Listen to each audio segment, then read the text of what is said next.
ইসলামী বিশ্ববিদ্যালয়ের শিক্ষার্থীদের জন্য হলে প্রবেশের সময়সীমা নির্ধারণ করেছে হল প্রভোস্ট কাউন্সিল। নির্ধারিত নিয়ম অনুযায়ী ছাত্রদের রাত ১১টার মধ্যে এবং ছাত্রীদের মাগরিবের আজান হওয়ার ১৫ মিনিটের মধ্যে হলে প্রবেশ বাধ্যতামূলক। ২২ ডিসেম্বর প্রভোস্ট কাউন্সিলের সভাপতি অধ্যাপক ডক্টর শেখ এবিএম জাকির হোসেন বিষয়টি নিশ্চিত করেছেন। তিনি জানান, ১৪০তম প্রভোস্ট কাউন্সিলের সাধারণ সভায় এই সিদ্ধান্ত নেওয়া হয়। সিদ্ধান্ত অনুযায়ী ছাত্রদের রাত ১১টার মধ্যে এবং ছাত্রীদের মাগরিবের আজানের ১৫ মিনিটের মধ্যে হলে প্রবেশ নিশ্চিত করতে হবে।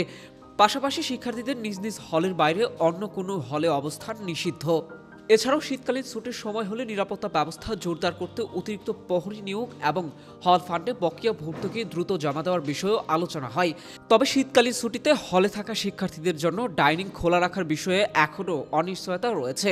ডাইনিং ম্যানেজাররা অপারগতা প্রকাশ করায় এ বিষয়ে রাতেই জরুরি মিটিং ডাকার সিদ্ধান্ত নেওয়া হয়েছে। Desk report, metro TV.